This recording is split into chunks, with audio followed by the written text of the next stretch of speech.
Hey there, Castro Valley. Welcome back to another Castro Valley Television restaurant review, and we are here at Pampas, right on Castro Valley Boulevard.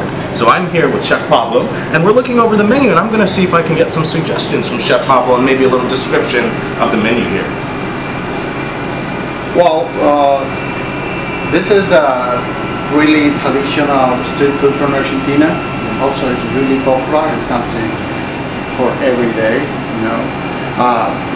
We have different options here, but we have basically 4 protein empanadas and 6 options for vegetarian. Including in this 6 options, we have 1 vegan option, which we are offering since the last week because the people was asking for vegan option, and we are trying to make the effort to make that one. Our main empanada and the most traditional in Argentina is the beef one. Argentina beef is for everything. I don't know if you know, we have more cows than people living in Argentina. We normally have 60 million cows and 44 million population. Yeah, this is interesting. The meat is in everything in Argentina. Also in the empanada, the main empanada is a beef one. I think with that, we're probably going to order a couple of these. I definitely want to try the beef. I think, especially with the flavors, there's some flavors in there that may seem a little foreign to residents here, from like raisins to hard-boiled eggs, but I know that'll definitely be a great combination. Then I'll also go for the humita, the fugazzetta, as you recommend, and the chorizo as well. Cool. Yeah, those 4. Great, thank you.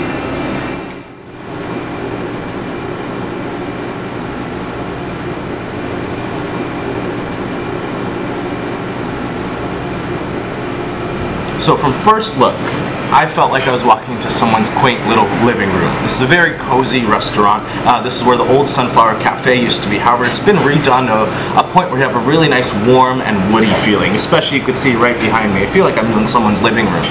Then the second thing that I noticed was the smells. Now, I know what burnt coffee smells like, and that is definitely not what I got here. I got a very warming, almost creamy, milky scent of coffee mixed with the butteriness and the empanadas baking in the back. So 2 great first thoughts.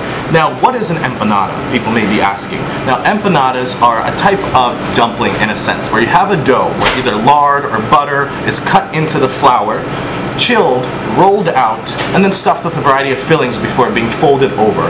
Imagine like, how can you say, a little pocket filled with different types of fillings. For example, pierogi would be like a Russian empanada, or you could even go as far as saying gyoza or pot stickers would be a Japanese or Chinese empanada. Now, at that point, after you seal the filling, you either bake it off, you fry it off, and then you have a really nice sort of handheld pocket that traditionally is made because you want to have something on the run. Back in the 1600s, 1700s, it's a warming thing where you could actually preserve fillings inside this pocket for a couple of days while you're on the run. So that's what an empanada is, and I'm very excited to dig into the 4 we've ordered. So here, Pablo has brought us the first 2 of the empanadas to try. We have our beef ones and our chorizo empanada. Now, first thing I can notice is the lovely egg wash, that shine that you have on the outside. And the really nice personal touch. These are all handmade, so they're actually hand stamped right off the side with 2 letters labeling each empanada. So when you get home, you might want to know what's inside before biting in, as they all look fairly similar. Now, let's start with the beef empanada here, cracking that open. Ooh, look at that. Now, the great thing is, as I cracked it open, I heard that auditory crack through the skin. Looking into the actual empanada dough, I am seeing layers of the proper cutting of whatever fat used here. Now, let's take a taste of our beef empanada.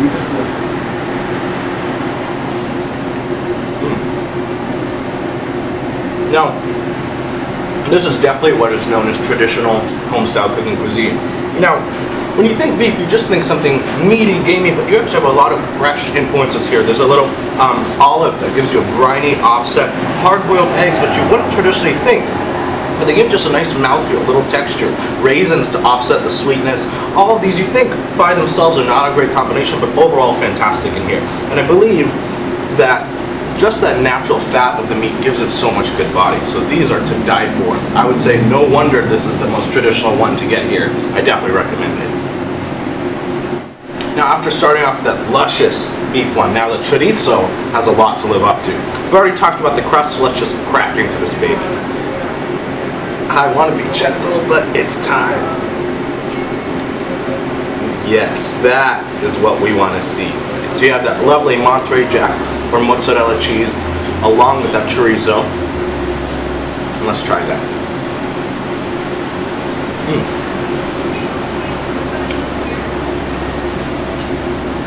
This is elevated to such a point where I really don't even want to review it. I just want to keep eating it. But the chorizo is very mildly flavored. Chorizo is Mexican, Argentinian, Spanish style sausage. And based on what country you're at, it's made differently. Mexico, for example, is more of a wet sausage. Spain, more of a dry. This seems like a nice in-between. Now you also have a little herbaceous flavor from the chimichurri inside here. And chimichurri is a traditional Argentinian sauce that has many different ways to be made. Either cilantro or parsley, lemon or vinegar, some type of acid, something strong flavored like garlic in there, some chili as well, but nothing too overpowering. Very nice combination. And I believe this one may also have the sofrito, if I'm reading right. Now actually this one does not, but the red color just comes from the chorizo, which is fantastic. No, I have no complaints from either of these. Alright everyone, so now we're finishing off with two of the vegetarian empanadas, the humita and the fugaceta. Now the humita will crack and put into this one. This one to me is almost like a little ode of summer, while at the same time embracing great Argentinian cuisine. We have fresh corn in here, red bell pepper, ají, which is this type of chili that's actually very mild, just gives great flavor without being spicy. A little basil in here, and of course that lovely cheese as well. Let's try this.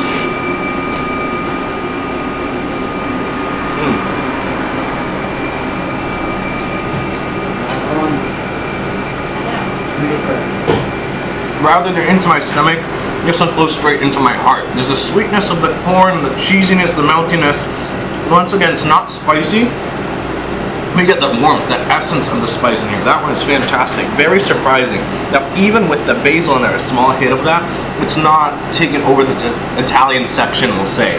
But, however, it does show off that there's a lot of Italian influence in Argentina. From the Spanish people coming over, Italian people coming over, you'll see lots of influence in the culture and the food. For example, this final one, fugaceta, which is Chef Pablo's favorite, is mozzarella cheese, oregano, and then sauteed onions as well. So lots of Italian influence here, but look at how beautiful this looks once again. And this one, just by smell, that fresh oregano, really great. Let's try that.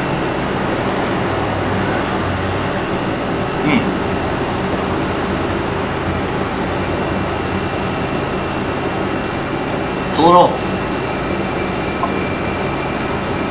little Argentina pizza pocket in a sense.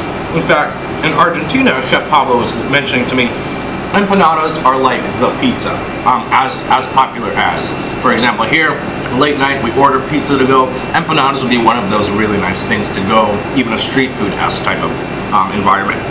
Now, generally, for those of us that do eat meat, we think the meat ones are going to be more flavorful. Those are generally the go-to. However, these are surprisingly amazing. So bold in flavor. So I really recommend trying anything and everything off of their menu. Things that may seem a little foreign are actually a lot more approachable once you bite into them, I'd say. Now I'm going to continue enjoying these. We'll chat about the rest in a moment.